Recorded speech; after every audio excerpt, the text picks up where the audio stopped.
With his signature on the spending bill also came Obama's first signing statement, a presidential declaration freeing him from following some of the bill's contents. I believe in the Constitution and I will obey the Constitution of the United States. We're not going to use signing statements as a way of doing an end run around Congress. All right? He also promised that he would call on Congress to take at least 5 days to read new legislation before it was voted on. When there's a bill that ends up on my desk as president, you, the public, will have 5 days to look online and find out what's in it before I sign it, so that you know what your government's doing. But from his first day in power, he has aggressively pressured Congress to quickly pass bills before lawmakers and the public even have a chance to see them. Will state his parliamentary inquiry. Speaker, in order to try to figure out what we're doing, how much damage to the country, I tried to get a copy of the bill. We have out here on the table 2454 that has 1,090 pages in it, but I've understood since debate in here that there's another 300 pages that were added in the middle of the night. My inquiry is, how do I get a copy of the other 300 pages that people on here or here on the floor hadn't had a chance to read or see? Where do we get that before we cram this down on the American people? Is there somewhere physically in the House of Representatives a copy of what we're voting on?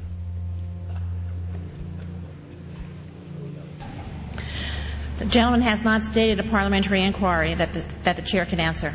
Mr. Speaker, I have to say that I am outraged. Here we are getting ready to vote on a piece of legislation, and we haven't even seen 300 pieces of this legislation. No one can even find the bill or even knows where it's at. Obama swore that he would never put lobbyists or donors in his administration. Treasury Secretary Timothy Geithner appointed Mark Patterson, and this is a former top lobbyist for Goldman Sachs, as his chief of staff. And then last week there was a lot of buzz over William Lynn. He was appointed to the #2 position at the Defense Department.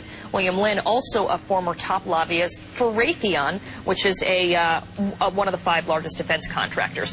He has now broken all previous records by cramming his administration full of contributors and lobbyists who openly write legislation being proposed by the White House. There's a good reason Obama doesn't want to give the people or Congress any time to read the bills.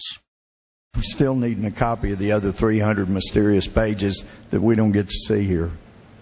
Shortly after the 2008 election, Vice President Joe Biden confided to top supporters that it was essential that their program be implemented at lightning speed. Because their agenda was so unpopular, they knew Obama would lose support quickly. Obama's handlers were in a race to pass a raft of legislation before the people discovered that Obama was just a slicker, updated version of previous puppets. Obama is the New World Order's closer. It's his job to repackage and solidify the tyrannical policies of George W. Bush as progressive and trendy. So part of my job, I think, as president, is to make government cool again. Chris Hedges, author of Empire of Illusion, explained it succinctly. President Obama does one thing, and brand Obama gets you to believe another. This is the essence of successful advertising. You buy or do what the advertiser wants because of how they make you feel. Through Obama, the global establishment are now putting their entire program into high gear. Obama is attempting to dismantle the Second Amendment with more than a dozen victim disarmament bills now in Congress. The key is going to be, I think, for us to come together and say people do have an individual right, and there's nothing wrong with common sense gun laws. Hate crime and cyberbullying bills in the House and Senate would effectively criminalize free speech protected under the First Amendment. It is absolutely true that NAFTA was a mistake. A senior member of the Obama campaign called the Canadian government within the last month to say that when Senator Obama talks about opting out of the free trade deal, the Canadian government shouldn't worry. The operative said it's just campaign rhetoric and don't take it seriously. Officials called the U.S. ambassador to Canada and say, don't worry, it's just campaign rhetoric about NAFTA. The Canadian government put out a statement indicating that this was just not true. So I don't know who the sources. It wasn't true. Amid all of the denials, sources at the highest level of the Canadian government who first confirmed that a call was made, late this afternoon reconfirmed that a call was made. President Obama is promoting the creation of a North American Union and is attempting to expand NAFTA and GATT. President Obama is pushing nation-ending blanket amnesty for more than 20 million foreign aliens living illegally inside the United States. He's also overseeing the hijacking of health care by the federal government, which will nationalize more than 20% of the U.S. economy. And you want us to believe that a government that can't even run a cash for clunkers program is going to run 1/7 of our U.S. economy. No, sir. No. Obama is continuing the transfer of national sovereignty to unelected international bodies like the United Nations and World Trade Organization. And most important of all, under the cover of banking reform, Obama wants to hand dictatorial power over the United States economy to an offshore private banking cartel known as the Bank of the World. Richard, what happened to all those threats from France's president about storming out and about having a global regulator who was going to reach across borders and be able to deal with markets no matter what country they were in? They have opened up the idea of there being some form of other regulator across countries, and I think that's going to come back. So is this some sort of new world order, which Gordon Brown kind of alluded to? I think a new world order is emerging, and with it the foundations of a new and progressive era of international cooperation. The finance heads of the 20 industrialized nations met again in late September of 2009 at the G20 summit in Pittsburgh, Pennsylvania. At that meeting, ministers called for an end to the dollar as the world reserve currency. They also called for a strengthening of global governance and called for a new world order. While the bankers were busy carving up the world at the G20 summit, Barack Obama was in New York City at the United Nations because he's got a new job to chair the United Nations Security Council, the most powerful position in the world government body.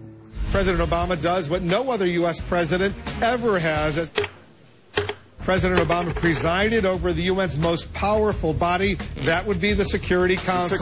6,191st meeting of the Security Council. For a couple of hours, you could say Mr. Obama was president of the world. It is the story of a world that understands that no difference or division is worth destroying all that we have built. In my own country, it has brought Democrats and Republican leaders together.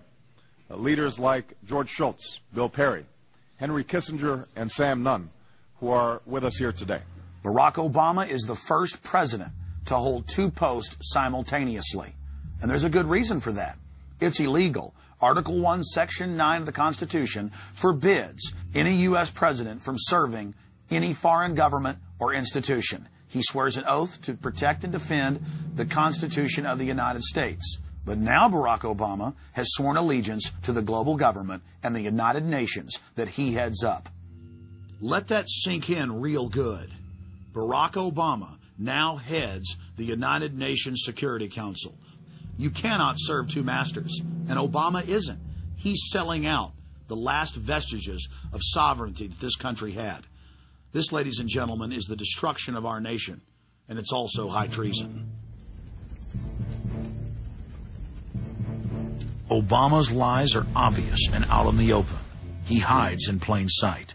And from the moment he took office, his lies have only increased, despite the fact that his ratings have dramatically dropped since Election Day, from the mid-80s to the low 40s. A large portion of Americans still gullibly hang on his every word.